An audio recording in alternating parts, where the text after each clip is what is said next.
Good morning, this lovely Sunday. I'm not going to talk about, I'm not really going to talk about politics this morning.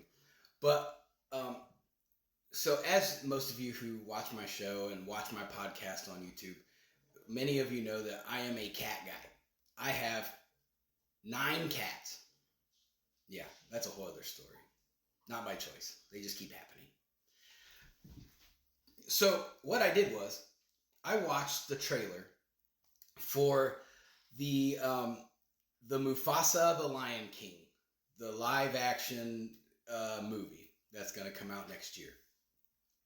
So I have a few takeaways from the trailer. The trailer is only 2 minutes and 34 seconds, but it told me a lot.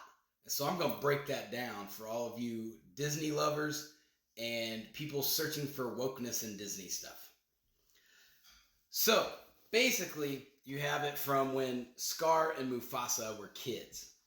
And it discusses that they're not really related, like what we would think from the animated cartoon The Lion King. So Scar, who I think his name was Taka,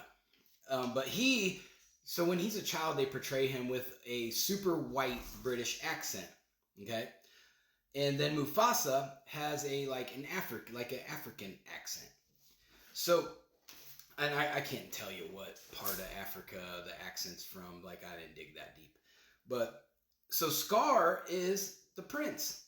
The bloodline prince. Okay? So they give him the white British accent. Mufasa was just floating on a log down the river when Scar finds him. So he's just kind of like, help, I need, hey, can you get me out of this river? And Scar's like, yeah, man, I got you. So he gets Mufasa out the river. So Scar saves Mufasa's life, right? So, which is cool. I'm cool with that, everything. The little British accent prince saves the little African boy out of the river. So they take Mufasa back, and they're hesitant because they don't like outsiders, and Mufasa's an outsider. But then they talk the king into allowing Mufasa into their pride. So that's how he got in. So, they took Mufasa in, which is cool. That was nice of them. And eventually they're sent out to adventure when they get older, into they're I would guess probably 16, 17, 18 years old. There's the mama sent them out, said, here, go find your place in the circle of life. So they run around, they adventure. Oh, but what happens? There's always a bad guy.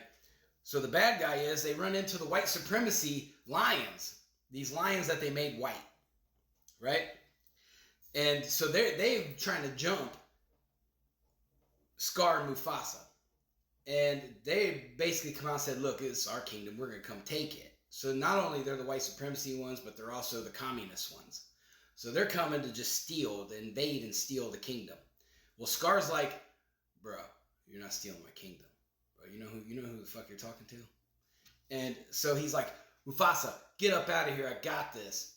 And so Scar starts fighting all the white supremacy lions. And then Mufasa don't leave. He comes and he's like, bro, we're brothers, man. We stick together. So they're fighting and fighting and fighting. And they jump off this waterfall and they live. Well, then the lions keep coming. Well, I'm guessing that's kind of where they cut it off.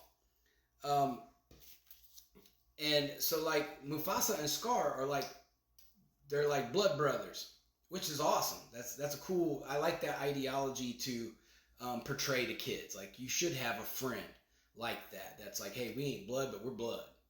And so I like that ideology, but there's definitely a lot of hidden racial things in there. My projection of it is for after, because now the trailer's over, so now I'm just going to give you what I think's going to happen. So I think Mufasa, when they're on their way back, at some point he gets into it with the white supremacy lions again, and they think he perishes. Mufasa thinks he perishes, so he goes back to the kingdom, says, I'm sorry, Taka died fighting the white supremacy lions. And so then the king's like, well, you're my only son, so here's the kingdom. Well, then that's when the cartoon takes over, and the Scar comes back with his gang of hyenas, And he's like, bro, what are you doing on my throne? Get up out of here. It's mine.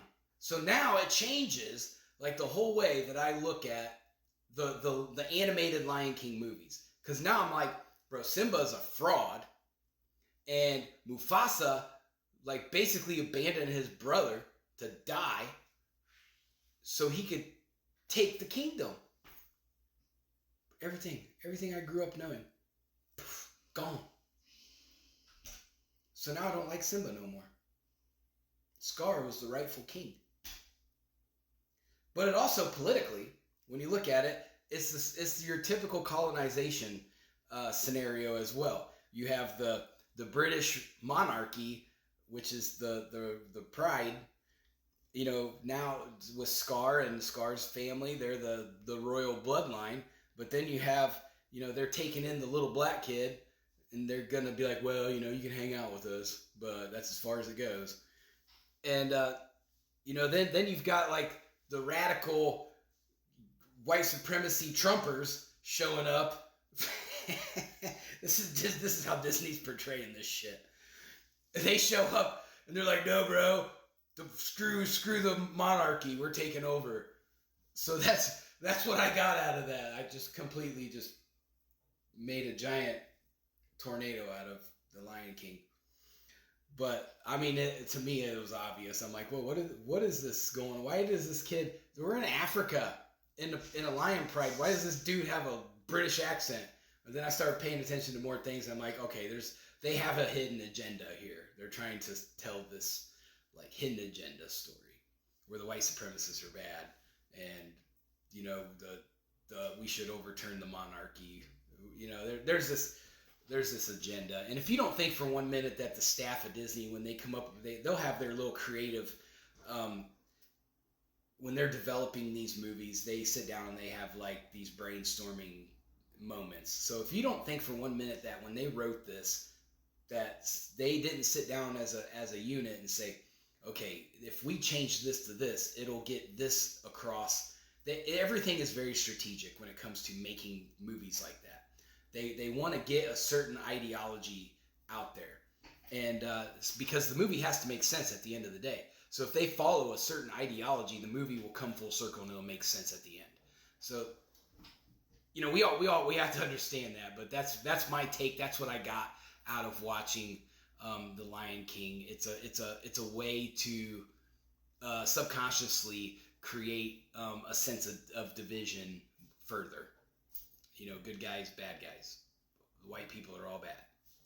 So, I hope y'all enjoy that, and I hope nobody hates on me too much for it. But I was just reading into what I thought of the movie trailer. All right, everybody have a great Sunday. Be safe.